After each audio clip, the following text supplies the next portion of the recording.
গত ২৪ ঘন্টায় মধ্যপ্রাচ্যে অনেক উল্লেখযোগ্য ঘটনা ঘটেছে, আপনাদের সাথে একটু শেয়ার করি। আপনারা জানেন যে ডোনাল্ড ট্রাম্প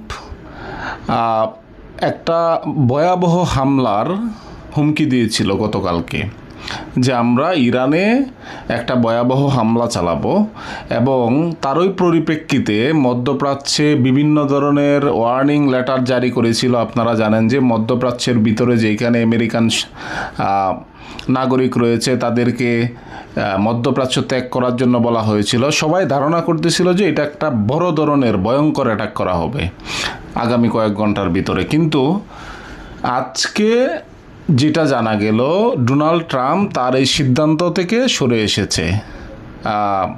কেন সরে এসেছে এটা আমি আস্তে আস্তে বিশ্লেষণ করতেছি। তবে এদিক দিয়ে ইরানের পক্ষ থেকে যে ঘটনা ঘটছিল সেটা আপনাদের সাথে একটু শেয়ার করি। ইরান ডোনাল্ড ট্রাম্পের এই হুমকিকে কোনোভাবেই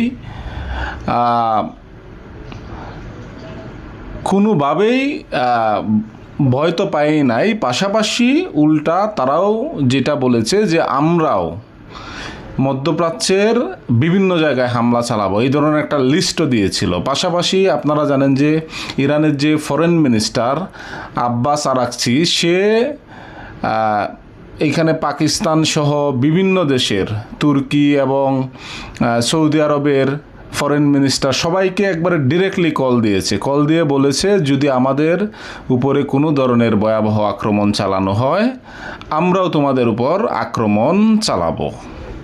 ইরান কিন্তু তার জায়গায় একেবারেই অনড় ছিল। তো এইখানে ডোনাল্ড ট্রাম্প তাহলে কেন পিছপা হলো? কয়েকটা কারণ রয়েছে। প্রথমত হচ্ছে যেটা দেখেন,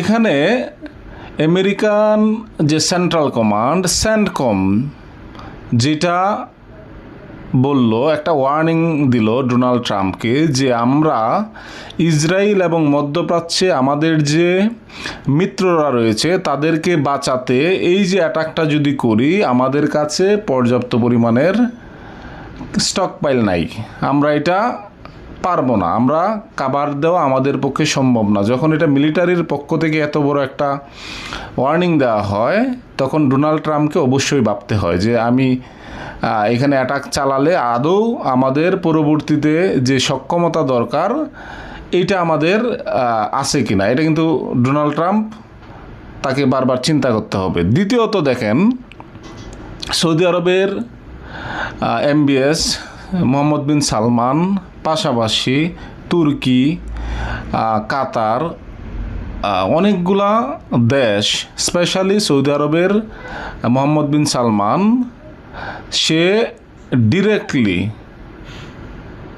ডোনাল্ড ট্রাম্পের সাথে কথা বলেছে যে আমরা এই ওয়ারটাকে আর বাড়াতে চাই না, এবং আমেরিকা যাতে আক্রমণ না করে ওই ধরনের একটা রিকোয়েস্ট করে। কারণ আমেরিকা যদি আক্রমণ করে পরবর্তীতে দেখা যাবে যে মিডল ইস্টেরই বিভিন্ন ধরনের জায়গায় ইরান আক্রমণ করবে, যাতে করে একটা বিপর্যয় তৈরি হবে।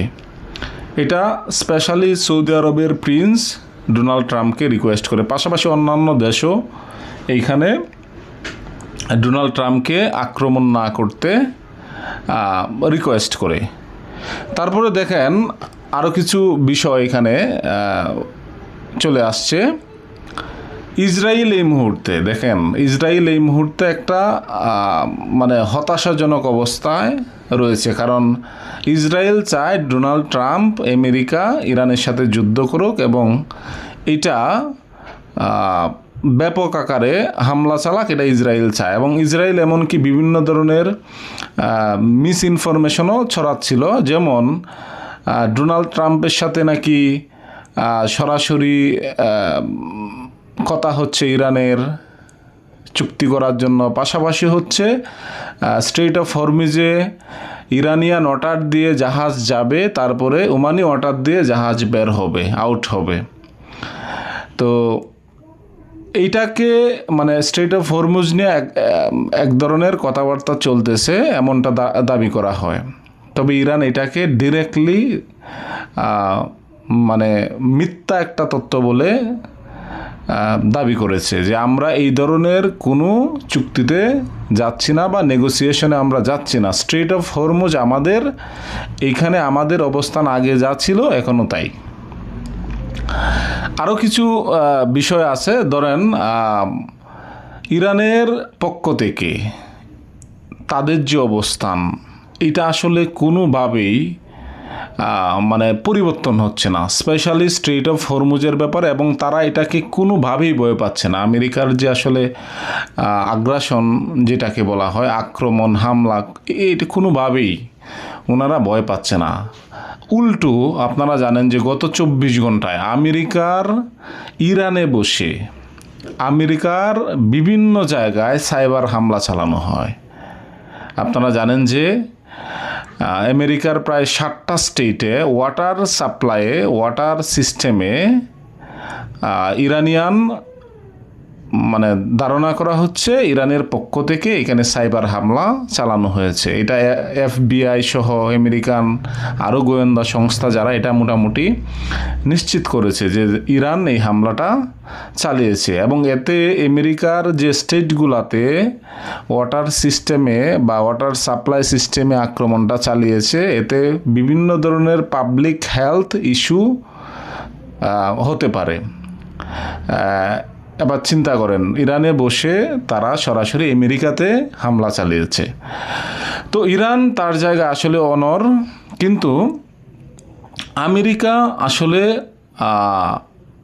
যেটা চাচ্ছে, একবার চিন্তা করতেছে ব্যাপক আক্রমণ চালাবে, এমনকি স্থল হামলাও চালাবে, কিন্তু বাস্তবে আসলে তা হচ্ছে না।